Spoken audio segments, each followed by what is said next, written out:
otro concepto que debemos tener para entender. Y bueno, siempre la nomenclatura es muy interesante, o sea, interesante en el sentido de decir, caramba, epigenética, sí, pues, ¿y qué es el concepto de epigenética, no? Hemos hablado durante todas estas 2 semanas básicamente de genética, hemos hablado de todos aquellos compuestos que finalmente forman la estructura del ADN, cómo se ensamblan, cómo se generan estas moléculas inmensas, hemos hablado cómo se replican, cómo llevan la transmisión de la información, cómo se copia de un fragmento de ADN en el núcleo para pasar al citoplasma y en el citoplasma finalmente el ribosoma haga la decodificación y se genere finalmente la proteína. Esos son los conceptos de genética.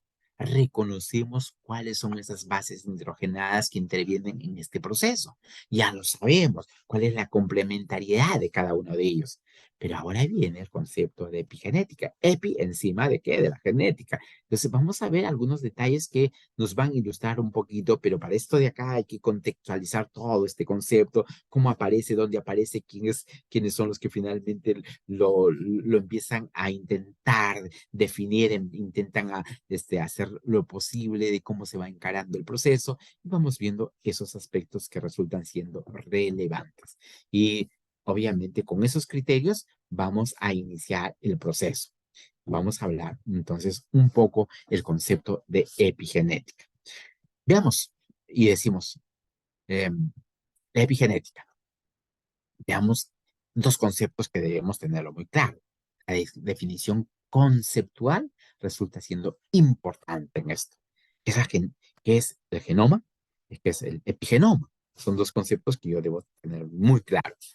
Hemos hablado, el genoma es básicamente toda la secuencia de nucleótidos que constituyen el ADN. ¿Que eso lleva una secuencia de complementariedad? Por supuesto que sí, ¿no? Y aquí viene el otro concepto de epigenoma. Ahora, ¿el genoma se hereda? Por supuesto que sí, ¿no? Y por eso aquí hablamos de genes paternos y genes maternos, lo que la madre puede ofertar y lo que el padre puede ofertar. Entonces, al final, estamos hablando de factores herenciales. Muy bien. La pregunta que nos hacemos es, ¿y qué es el epigenoma? ¿No? Y es cierto que de repente la nomenclatura nos dice por encima del genoma, sí, pero ¿qué significa eso por encima del genoma? ¿No? Que tiene que ver con otras moléculas que van a insertarse en la estructura del genoma, sí, correcto. Y es que esta estructura que finalmente se va a insertar, esta molécula que se va a insertar en la estructura del genoma, va a generar cambios herenciales, también lo vamos a ver que sí es posible. O sea, los epigenomas serán posibles de ser heredables. Un detalle que es interesante, ¿no? Es un detalle que es muy interesante. Entonces, justo ahí viene una cosa que finalmente nos va a ser muy importante. En algún momento conversaba con muchos de sus compañeros y decíamos, caramba, no sé si ustedes han visto los laberintos que finalmente se le hace a los ratoncitos para que finalmente vayan de un extremo al otro extremo a consumir sus alimentos. Al final, inicialmente, ellos se van perdiendo, se pierden en ese laberinto, pero que su necesidad de comer es grande, olfatean el alimento, está en el otro lugar, llegan a un laberinto donde se cierra el escenario, tienen que volver a regresar y vuelven a reingresar por otro camino, con otro camino diferente. Al final, lo que están haciendo es viendo cuál es la ruta. Al final van a llegar donde sea el alimento, después de haber de repente tenido muchos tropiezos. Pero cada día que le van poniendo el alimento, cada vez este ratoncito se equivoca menos, se equivoca menos, se equivoca menos. ¿Qué está aprendiendo? Está aprendiendo la ruta por donde seguir para finalmente llegar a su objetivo, que es el alimento. Entonces, eso de ahí que finalmente se hizo con los animalitos y vamos viendo que efectivamente van aprendiendo la ruta que finalmente han tenido, porque aquí la idea es no cambiar el laberinto, sino es el mismo laberinto que entra, sale, en una área se queda, entra y sale y vuelve a salir, va por el otro lugar, pero su necesidad de consumo es tan grande y es su estímulo llegar al alimento que hace un recorrido, entra, sale, entra, sale, y finalmente va llegando y va llegando. Entonces, al final decimos, este animalito aprendió, aprendió, carambas, grabó en alguna parte de su cerebro cómo hacer el recorrido.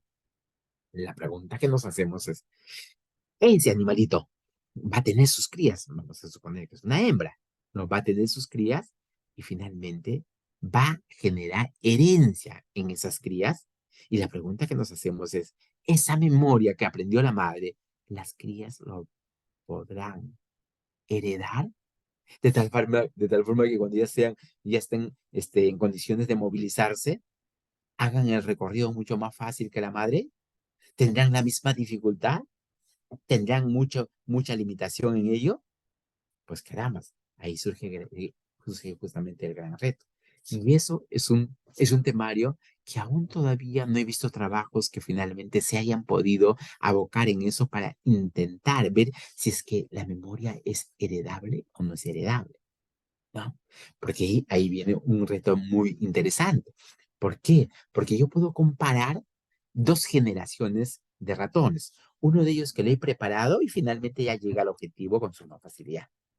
Bueno, estas ratitas hembras, ratoncitos hembras, tienen su cría, ¿correcto? Y voy a compararlo con quién, con otros ratoncitos de otra hembra que nunca se expuso al laberinto.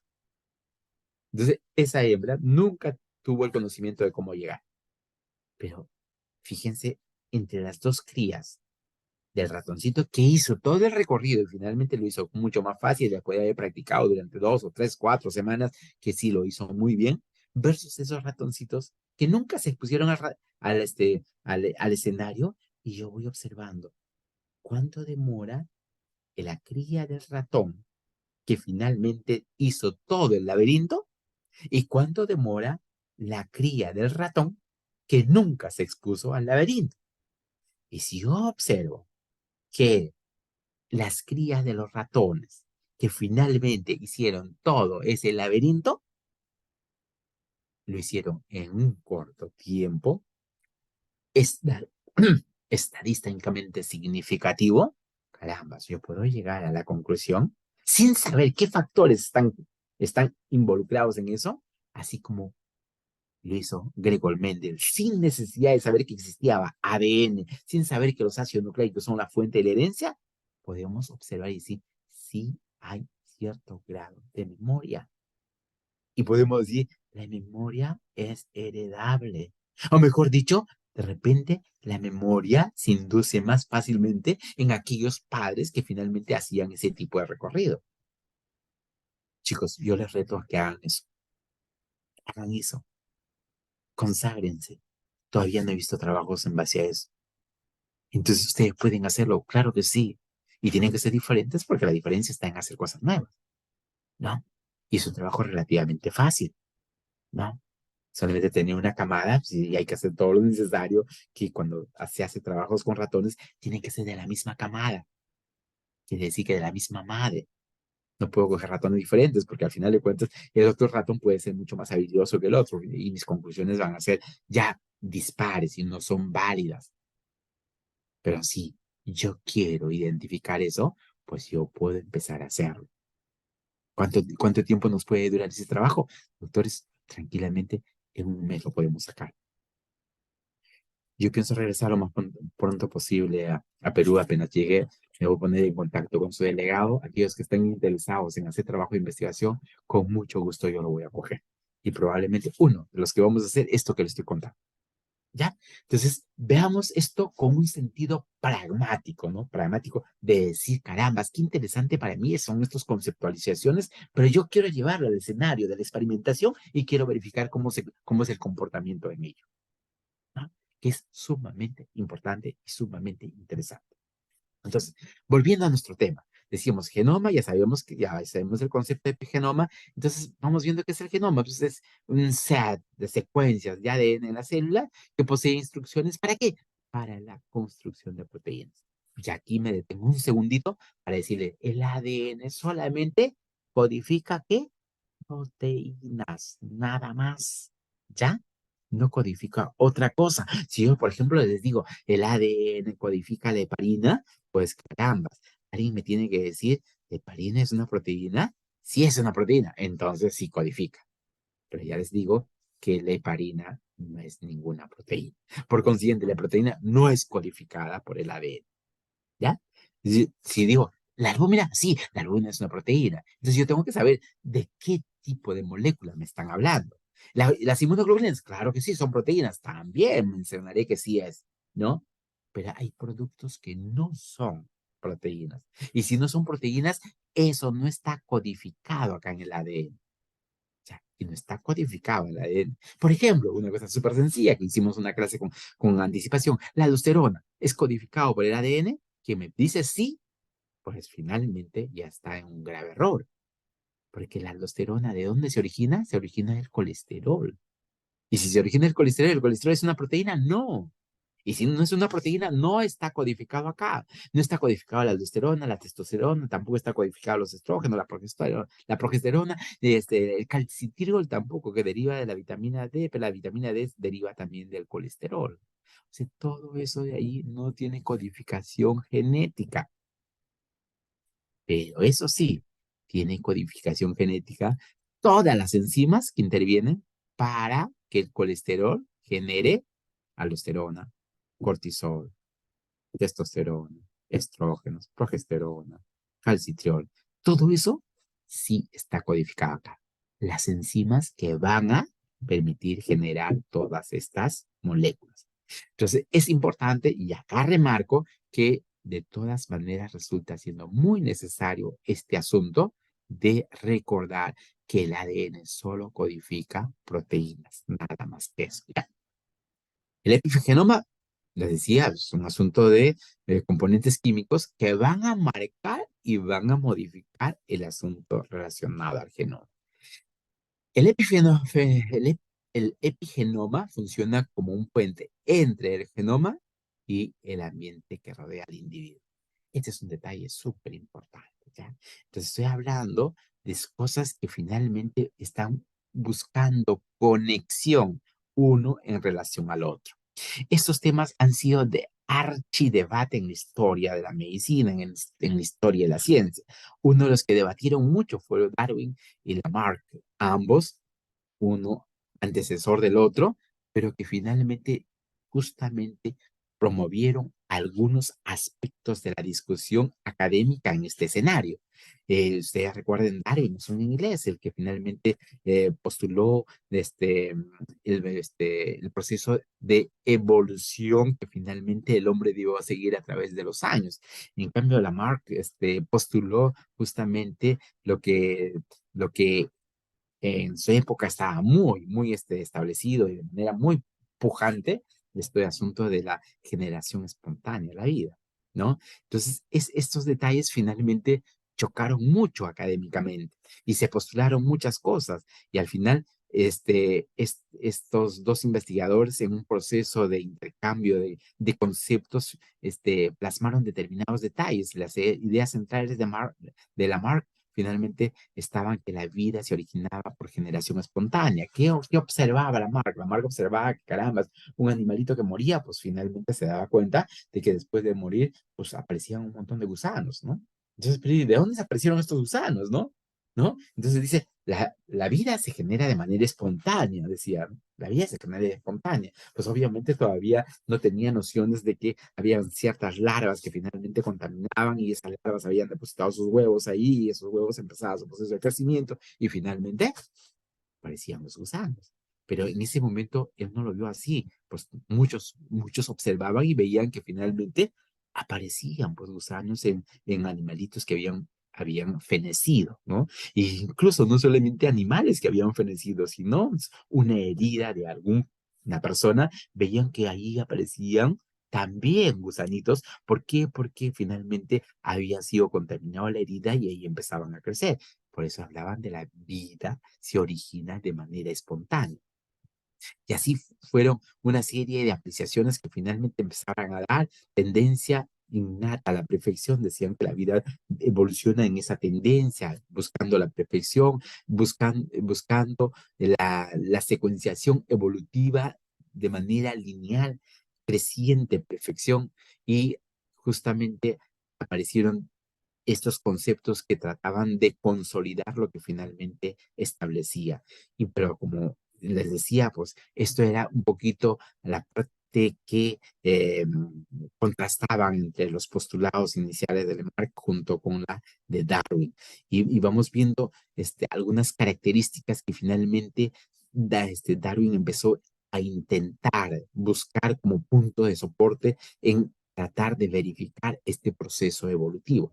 Hablaba de la diversidad biológica que derivaba de una forma única de vida ancestral. Pues él establecía, decía, carambas, para que toda esta variedad de cosas que finalmente nosotros tenemos, en algún momento ha tenido que existir una estructura única que por diversos motivos cambiaron su tipología, cambiaron sus características funcionales y se fue cambiando de manera singular. Y de manera singular y aparecieron nuevas especies en relación a la especie originaria. Y así fue haciendo los estudios en muchas partes del planeta, donde fue juntando una serie de diferentes animales que observaba que tenían particularidades muy semejantes, pero con diferencias pequeñas que finalmente poblaban nuevas zonas en diferentes islas que él recorrió y juntó mucha variedad de diferentes especies. Hablaba de la diversidad biológica, pero decía que habían sido evolucionados y además había sucedido en largas etapas donde generaba vías divergentes entre ellos. Y por eso es que habla de la evolución. Y la evolución no ocurre como un proceso inmediato, ni tampoco es una cosa que finalmente puede ser muy cercana y rápida, sino esto hablaba de un proceso de largo aliento. Las evoluciones se veían en el tiempo, pero en un tiempo no inmediato, sino en un tiempo de largo aliento.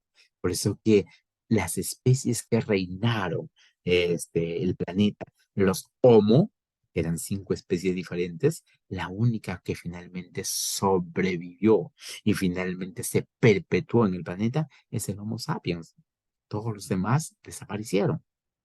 Y eso es parte del proceso evolutivo que finalmente las especies que se adaptan a las realidades circundantes generan perpetuidad de su especie. Las que no se adaptan llevan al colapso y finalmente tienden a desaparecer.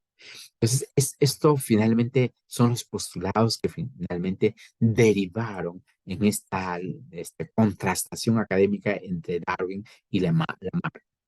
Em, Aquí justamente una de las cosas que es muy conocido en relación a los postulados de Darwin es la selección natural, ¿no? Decía Kramer, las especies se van seleccionando en su forma natural, sobreviviendo quienes se adaptan mejor a las condiciones adversas del momento. Y de esa manera, postulaba y decía, muchas especies han desaparecido porque finalmente no se adaptaron al ambiente respectivo. Entonces, en esas condiciones es la que finalmente establece sus postulados.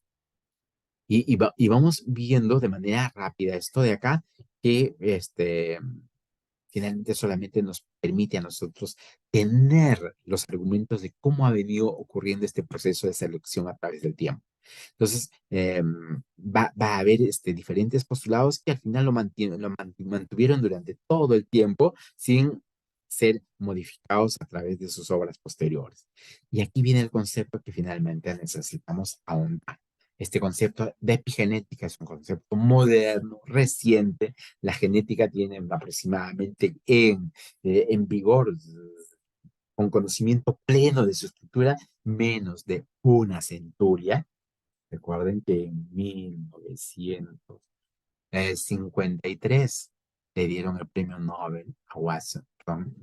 Publicaron Watson y Cribb sus hallazgos sobre la estructura del ADN.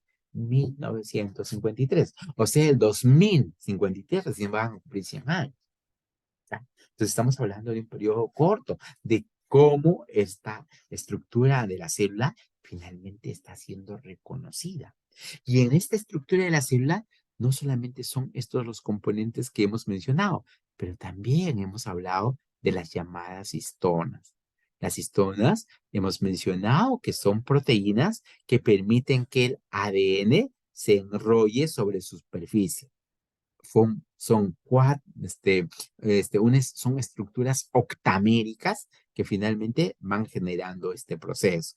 Estas estructuras octaméricas permiten que se enrolle el ADN, pero también hay modificaciones que pueden ocurrir en estas estructuras llamadas histonas que van a generar eventos epigenéticos.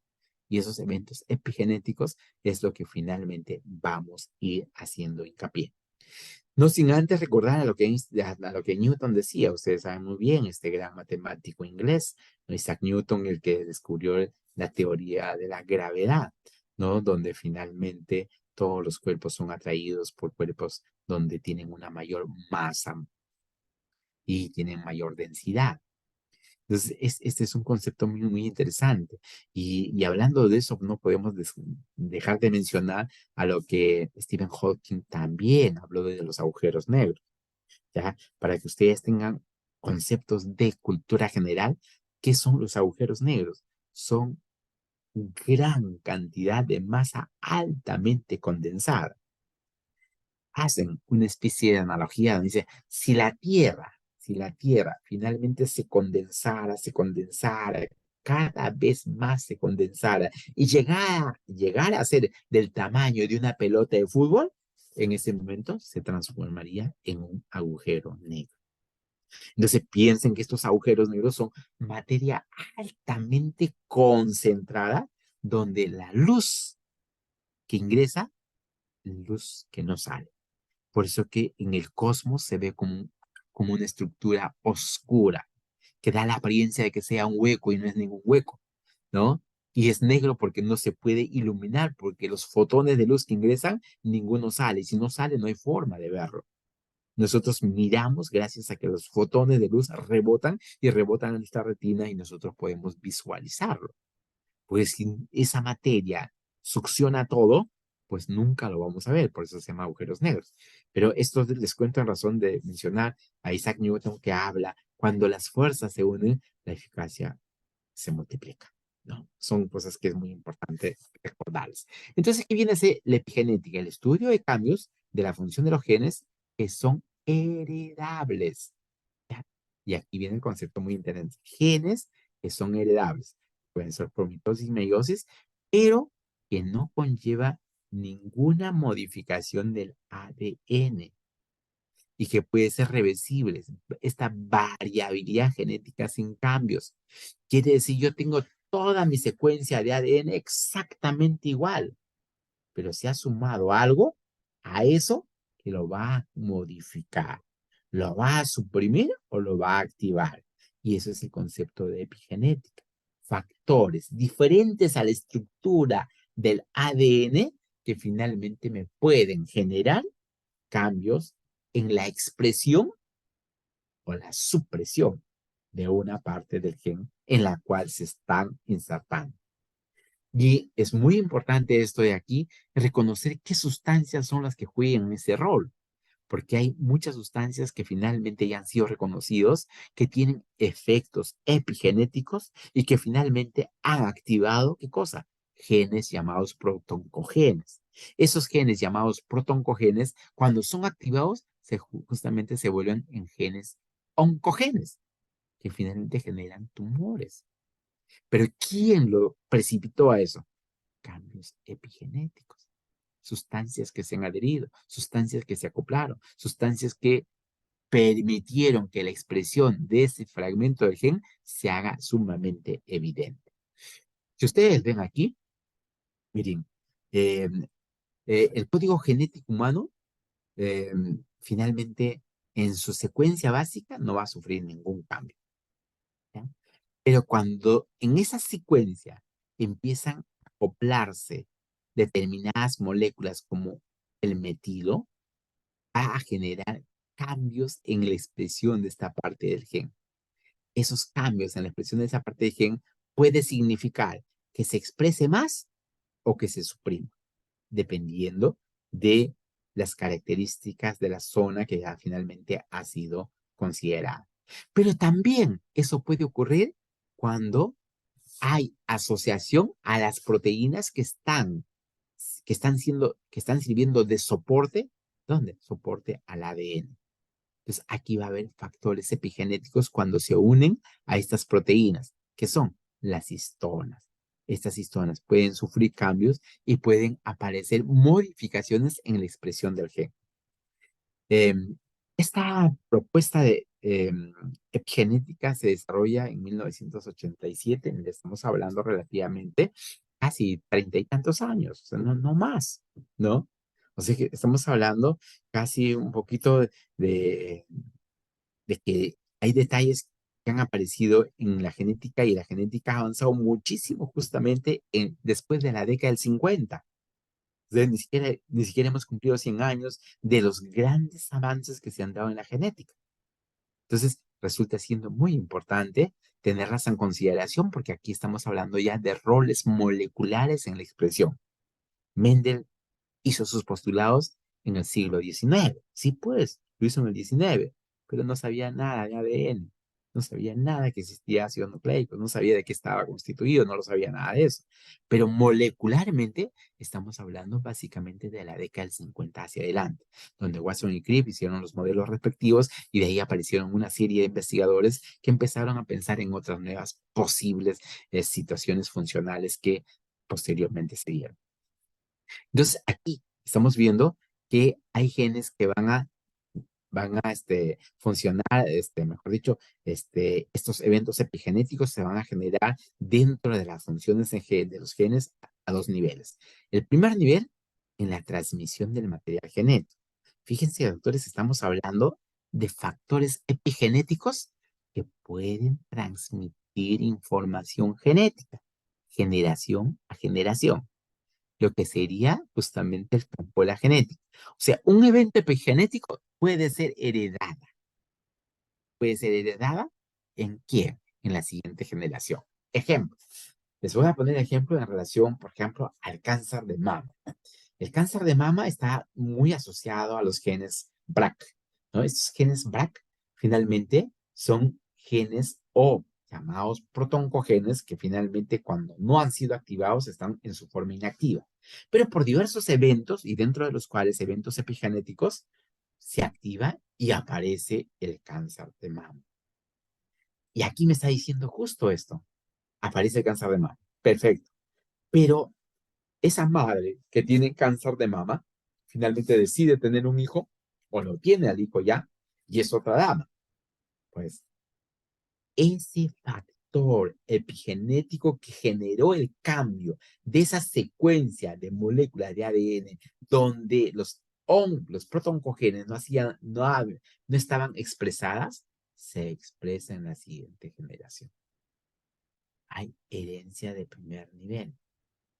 Pero también puede ocurrir otro evento de segundo nivel. En el organismo, durante todo su proceso, donde la fecundación del óvulo hasta la vida secuencial del adulto, este proceso largo puede tener diversos estímulos epigenéticos. Y no es un factor herencial, sino aquí es un proceso de estimulación que se va dando desde los eventos iniciales de la fertilización hasta el evento que puede aparecer, pero está siendo generada por situaciones epigenéticas. Estos procesos de epigenética, finalmente, van a favorecer determinadas funciones de la célula. Van a generar modificaciones activando o inhibiendo procesos de transcripción, de tal forma que se están expresando, afectando al ARN mensajero, lo cual va a desarrollar diversas patologías. Y esto es muy importante también re- renombrarlo, porque cuando hablamos de procesos epigenéticos, estamos hablando de activación o inhibición. ¿De qué? De procesos, en las cuales, ¿dónde está? La transcripción. No nos olvidemos, doctores, cuando un protoncogen se expresa, quien va a copiar esa expresión del protoncogen justamente es el ARN, ¿no? Y va a copiar el protoncogen ¿para qué? Para que finalmente ese ARN mensajero vaya al ribosoma y el ribosoma empiece a producir las proteínas que se ha expresado como consecuencia de la expresión de ese protoncogen por estímulo de qué? De eventos epigenéticos. También se está expresando de esa forma. Grupos funcionales son las que finalmente pueden generar estos procesos epigenéticos. Los eventos asociados a radicales metilo, los acetilos, los fosfatos, que son moléculas ya reconocidas que funcionan como grupos funcionales que se adicionan a la estructura del ADN. Y eso va a generar estos eventos. Hay muchos eventos oncológicos donde se produce por metilación. ¿Metilación de quién? Del ADN. Y eso va a activar protoangiogenes. Pero también no solamente estos grupos funcionales, sino pueden tener otras proteínas que finalmente van a sumarse y algunos fragmentos de ADN van a permitir expresar proteínas. Y eso es una también forma de control. Entonces, si nosotros vemos esto, los genes se activan y se desactivan, se activan y se desactivan. Y para eso no necesito que esté dentro de la célula, sino hay factores inductores que vienen desde afuera. Entonces, los genes para que se activen y desactiven, también voy a tener factores estimulantes para que eso ocurra. Globalmente, estamos diseñados para tener experiencias modificables, ¿no? Y es así como aparecen diferentes eventos. Observemos aquí, voy a tener esto que en algún momento yo les hablé y les dije cromatina inactiva. Y por otro lado tengo una cromatina activa. ¿Qué diferencia a una de las otras? Diferencia de que una parte de la estructura del ADN puede expresar información como que como ARN mensajero, mientras que esta parte de acá no expresa información porque está inactiva, está enrollada y finalmente no ocurre. Muy bien, van a haber una serie de eventos donde estas proteínas que forman parte de la estructura de la cromatina, que son las histonas, pueden desetilación, generar un evento de desatilación y por este evento de desacetilación, finalmente cambiar su forma de cromatina inactiva y pasar a una cromatina activa. Y esto de acá me va a generar una proteína en particular. Esto es un dato que es súper interesante porque en ese momento, cuando ha ocurrido esta acetilación, lo que va a ocurrir es que la cromatina va a permitir que finalmente aparezcan los factores de transcripción.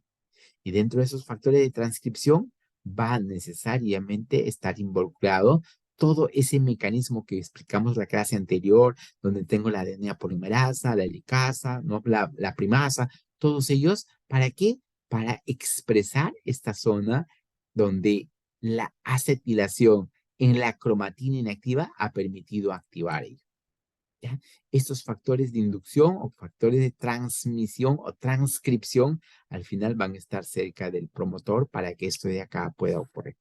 Entonces se produce como consecuencia ARN mensajero y esto lo convierte en cromatina activa. Y ya tengo aquí la cromatina activa. Es la forma como se genera la transcripción en relación a este detalle.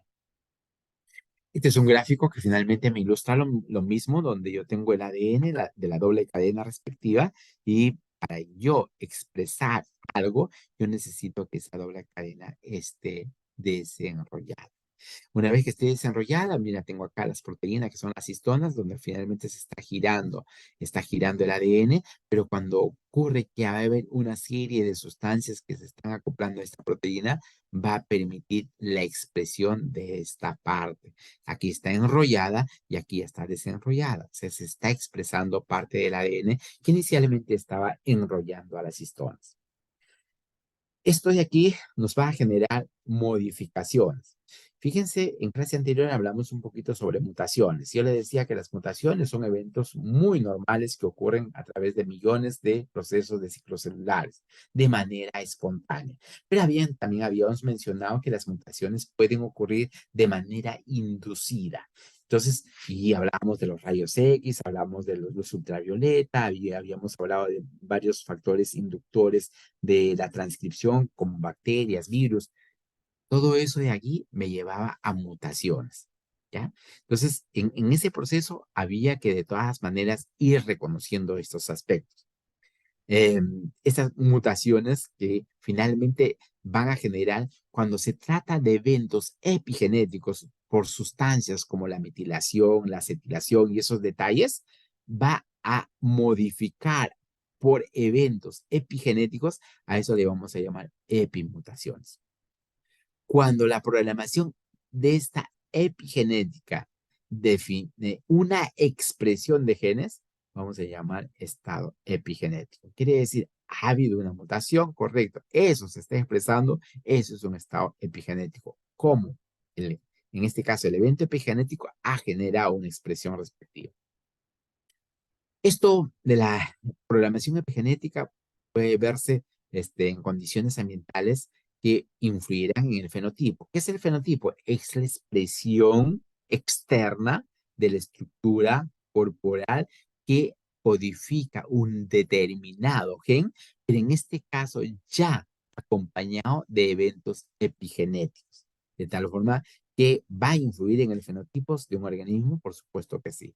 Estas situaciones que pueden ocurrir de las epimutaciones, al ser influidas por el ambiente y ser reversibles, abren un campo para intervención preventivo o tratamiento respectivo.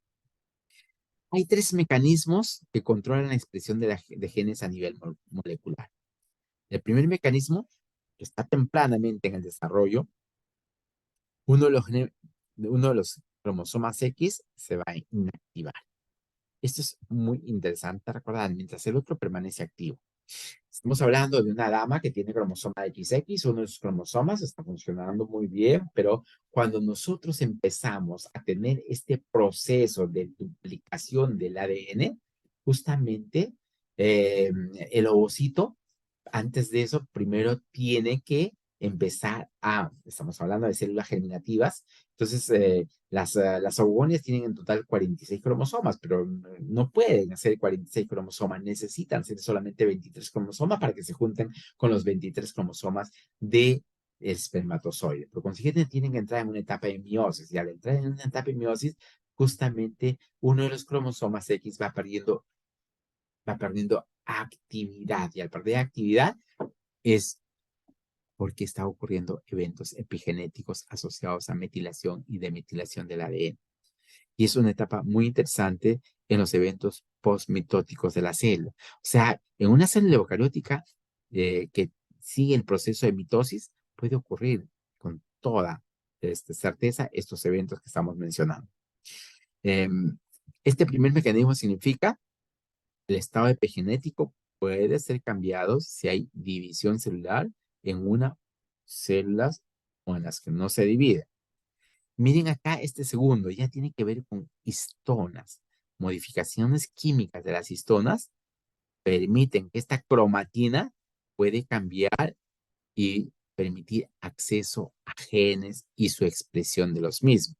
Yo tengo estas 5 proteínas que son las histonas, decíamos H1, H2A, 2B, 3 y 4. Son 5 proteínas que forman parte de las histonas. El ADN se va a enrollar en octámeros. Quiere decir que finalmente son 8 proteínas que se han juntado, que van a generar un octámero. Y en relación a ese octámero, finalmente se va a enrollar ¿qué cantidad de ADN? Aproximadamente una vuelta .75, que es lo que normalmente permite las histonas enrollar en esas proteínas. El segundo mecanismo finalmente es lo que decíamos, uno de los ejemplos del mecanismo es la descondensación de la cromatina y la desmetilación. Este es un segundo mecanismo donde la metilación del ADN y la aceitilación de las histonas son procesos que funcionan de forma coordinada. Metilación y acetilación. Y un ejemplo de esto es justamente los procesos de descondensación y desmetilación del pronúcleo masculino en el cigoto y su importancia para su desarrollo. Son dos detalles que es importante tomarlas en consideración. Vamos viendo un tercer evento donde se han podido identificar los llamados microARNs. Estos microARNs van a de todas maneras cumplir un rol importante en la activación o silenciamiento de los genes. Ya se han identificado muchos de ellos donde estos microARNs están impidiendo la expresión de un gen y en algunos casos están generando la activación de genes que estaban silenciados. Es otra forma de mecanismo asociado a este tipo de ADN, como es el caso de los microARNs. Estos mecanismos van a generar cambios en la estructura de la cromatina. Una cromatina, por definición, hemos mencionado que es una estructura del ADN que finalmente va a generar información genética dentro de la célula. Eso es la cromatina que ya lo hemos repasado con ustedes. Entonces, esta cromatina, vamos yendo el tiempo, esta cromatina se va a generar el genoma y esto va a generar una estructura compacta y determinada. Esta organización específica compacta del genoma determina que tengamos una serie de genes que se van a encontrar activos o desactivos de manera silenciosa.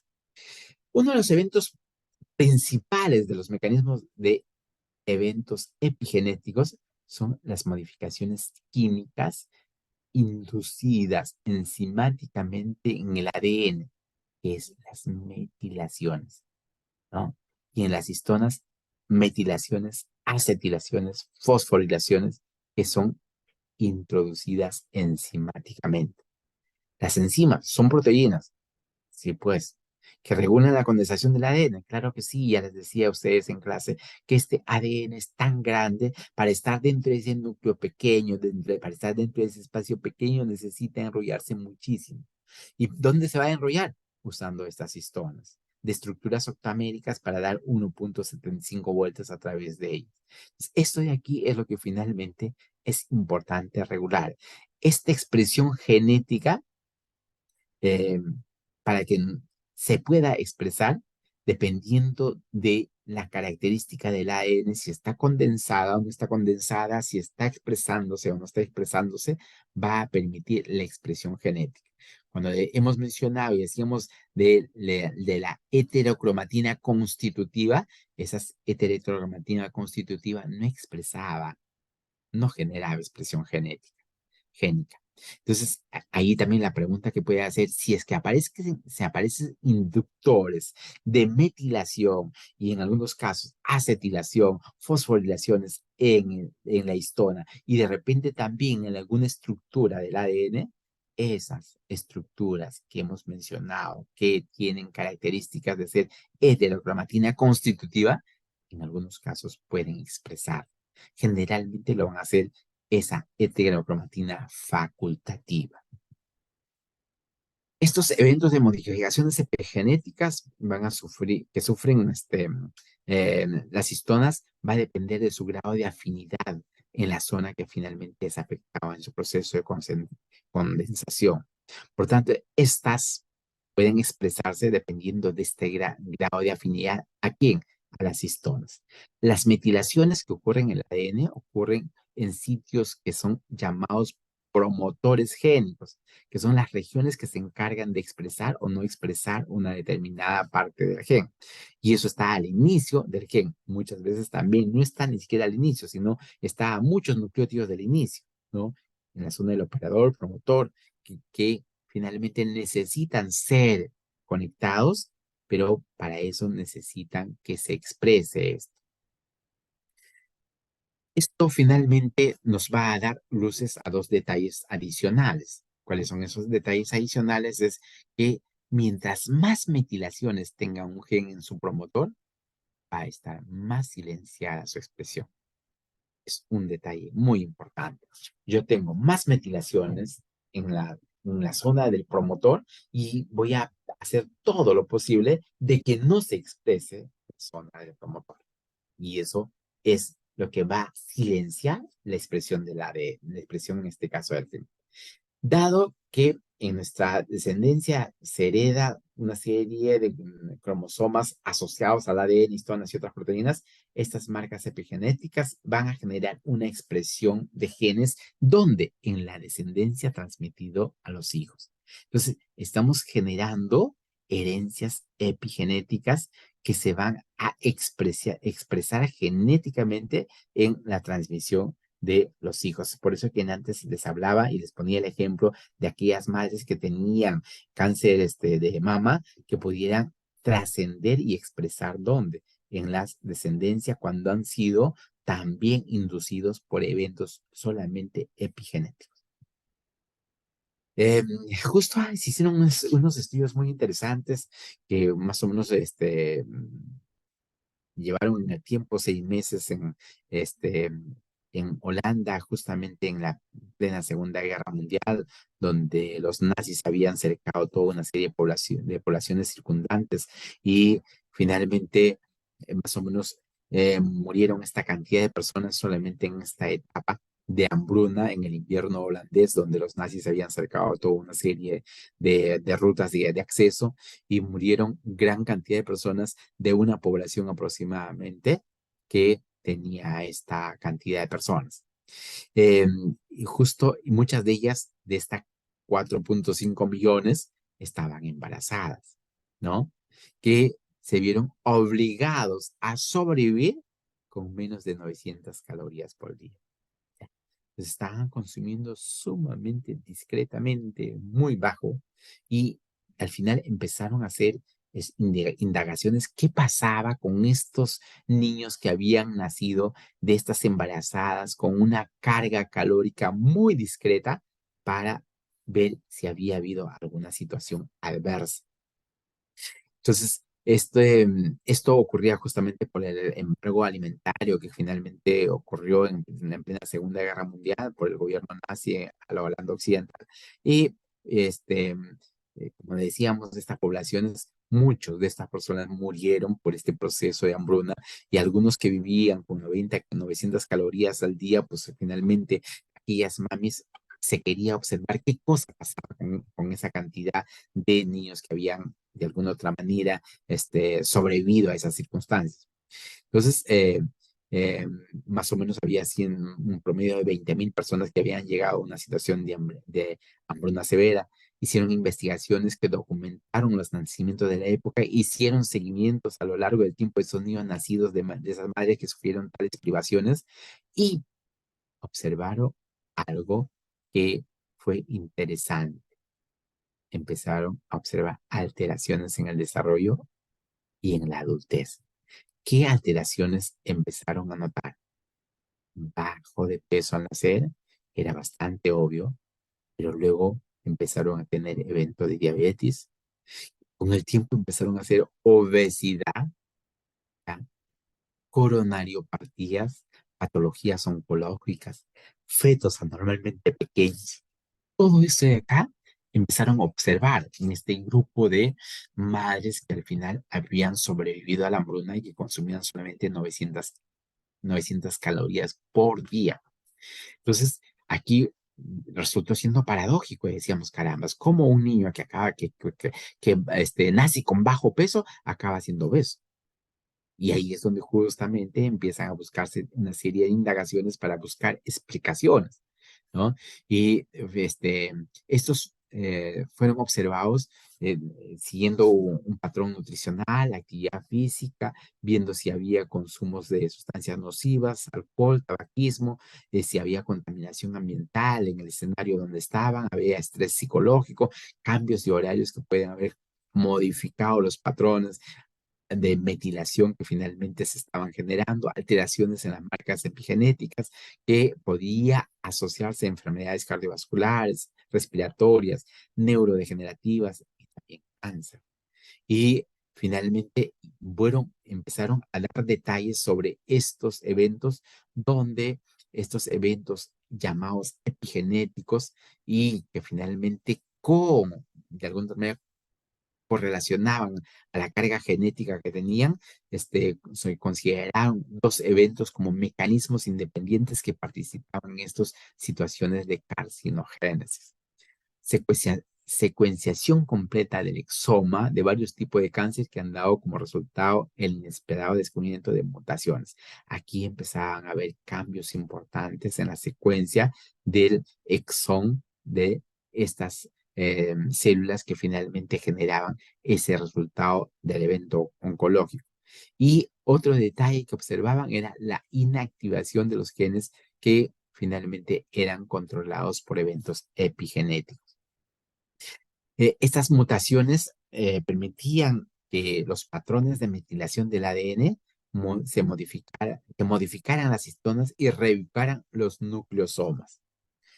Un detalle que resulta siendo bastante interesante. La alteración genética del epigenoma contribuía al cáncer, al igual que procesos epigenéticos, y generaban mutaciones puntuales y desactivaban los mecanismos de reparación del ADN. Ustedes recuerdan muy bien cuando nosotros hemos hablado y decíamos la ADN polimerasa tipo 1, tipo 2, tipo 3, y decíamos que la tipo 3 era una ADN polimerasa que permitía la polimerización del ADN, pero había otros tipos de polimerasa como la tipo 1 y la tipo 2 que generaba corrección de las polimerizaciones que la ADN polimerasa pudo haber copiado por error, y que finalmente en el control de calidad existían otras ADN polimerasas que permitían hacer la corrección. Y normalmente estos procesos epigenéticos pueden desactivar estos mecanismos de reparación de la edad. Entonces, también está contribuyendo en muchos procesos, ¿no? Y esta activación o desactivación tiene que estar ligada a algo. Y ese evento ligado a algo, también acá remarcamos, ¿no? Remarcamos cómo determinadas proteínas que finalmente tienen el rol de cumplir un rol de verificar si hay alguna afectación del ADN, estos eventos epigenéticos pueden afectar esas proteínas que tienen capacidad de remover aquellas partes del ADN que finalmente no está cumpliendo el propósito de remover nucleótidos que han sido incorporados y que no forman parte de la secuenciación ni el complemento del copiado que se está haciendo. Entonces, estas modificaciones que estamos viendo que pueden comprometer a las proteínas, también en las histonas, también se va viendo eso, que estas histonas pueden sufrir cambios epigenéticos y que estos cambios epigenéticos pueden regular la expresión de los genes, y cuando estos empiezan a desequilibrarse, generan los problemas oncológicos. Las proteínas ya no son consideradas como proteínas simples de embalaje de ADN, porque ahí solamente le daban esa connotación. ¿Para qué me sirven las histonas? Para solamente soportarlos, para permitir que finalmente se enrollen eso. No, ahora ya esas proteínas están jugando un rol muy importante porque son parte de los procesos epigenéticos que pueden regular una activación o desactivación de un gen a la cual está asociada esa histona respectiva. Entonces, resulta siendo importante que estos eventos de acetilación, metilación, fosforilación, ubiquitinación, somolización, todos estos son modificaciones que pueden generar eventos post-traduccionales que van a generar diversos procesos celulares, como los transportes celular citosólico, la regulación transcripcional, la apoptosis, la estabilidad de proteínas, respuesta de estrés y la progresión a través del ciclo celular. Finalmente, estas cosas que hemos hecho hincapié y que aquí están en las dos primeras líneas, también juegan un rol muy importante en manejar diferentes aspectos relacionados a diferentes estímulos, como por ejemplo el estrés, ¿no? Como por ejemplo estabilidad de una proteína, progresión de una secuencia del ciclo celular, ¿no? Todo eso asociado a este tipo de situaciones. Entonces, cambios en la metilación relevantes, por ejemplo, observados ¿en dónde? En varios cánceres humanos, cuello del útero, próstata, mama, polo, vejiga, estómago. Está ocurriendo cambios en la metilación. No se está cambiando la secuencia de las bases nitrogenadas, sino simplemente se está colocando muchas radicales metilos en la zona del operador. Y al ocurrir eso, empieza a expresarse situaciones en las cuales pueden llevar a eventos oncológicos de todos estos que hemos mencionado. Esta metilación diferencial tiene un papel central en el desarrollo de la mayoría de los tumores malignos en humanos. Casi todos los tumores están asociados a estos eventos oncológicos. Estas alteraciones epigenéticas que hemos mencionado, que van a producir eventos de metilación del ADN y van a generar modificaciones post-transcripcionales en donde en las histonas pueden ser reversibles por fármacos epigenéticos, como los inhibidores de las transferasas o los inhibidores de la desacetalización de histonas. Entonces, hoy también se está ya proyectando mucho qué factores epigenéticos estamos reconociendo. Metilaciones, ¿no? Entonces, desacetalizaciones. Entonces, lo que están buscando es cómo un fármaco puede prevenir que se siga metilando y cómo yo puedo de alguna otra manera actuar. Para que se metile significa que hay un grupo metil que está llegando a la estructura. ¿Y eso quiénes lo hacen? Lo hacen las transferasas. Recuerdan ustedes la clasificación de las enzimas, ¿no? Enzimas que tienen que ver con eventos de oxidorreducción.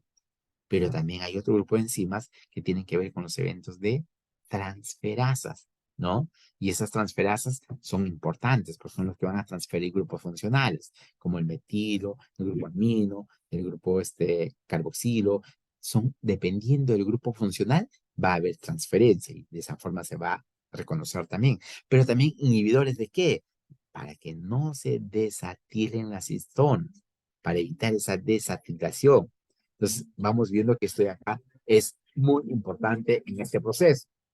Además de eso, resulta siendo importante también que estos procesos epigenéticos tienen ciertas características como capacidad en la transmisión de memoria celular. Es un detalle que es interesante, que en algún momento hay que reconfirmarlo, y si hay estudios que finalmente nos están dando orientación en esa posibilidad, pues caramba, hay que tomarlas en consideración, ¿no? Capacidad de transmisión de la memoria celular o heredabilidad transgeneracional.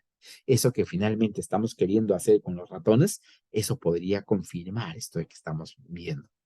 También diferenciación espacial temporal de las células totipotenciales.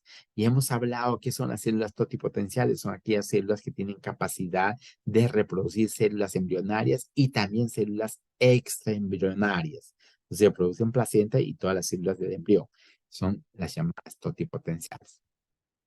Está muy reconocido que el estilo de vida deje una huella en los genes, dejando patrones epigenéticos.